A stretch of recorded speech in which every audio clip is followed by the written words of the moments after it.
حضرت سیدنا ثابت بنانی رحمۃ اللہ تعالی علیہ روزانہ ایک بار ختم قرآن فرماتے تھے۔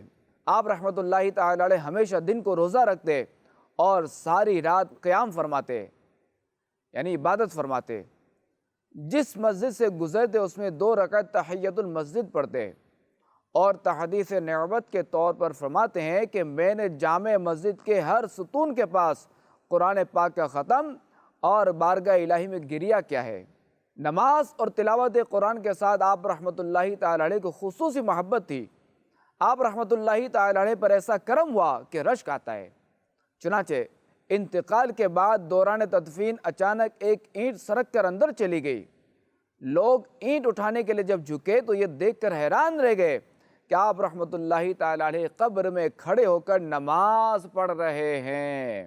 آپ رحمۃ اللہ تعالی علیہ کے گھر والوں سے جب معلوم کیا گیا تو شہزادی صاحبہ نے بتایا کہ والد محترم علیہ رحمۃ اللہ الاکرم روزانہ دعا کیا کرتے تھے، یا اللہ اگر تو کسی کو وفات کے بعد قبر میں نماز پڑھنے کی سعادت عطا فرمائے تو مجھے بھی مشرف فرمانا۔ اور منقول ہے کہ جب بھی لوگ آپ رحمۃ اللہ تعالی علیہ کے مزار پر انوار کے قریب سے گزرتے تو قبر انور سے تلاوت قرآن کی آواز آ رہی ہوتی۔ سبحان اللہ۔ حضرت عبداللہ بن مسعود رضی اللہ تعالیٰ عنہ فرماتے ہیں، تم میں سے کوئی شخص اپنے آپ سے قرآن کریم کے متعلق ہی پوچھے، اگر وہ قرآن سے محبت کرتا اور اسے پسند کرتا ہے تو وہ اللہ اور اس کے رسول سے محبت کرتا ہے، اور اگر قرآن سے محبت نہیں کرتا تو وہ اللہ اور اس کے رسول سے محبت نہیں کرتا۔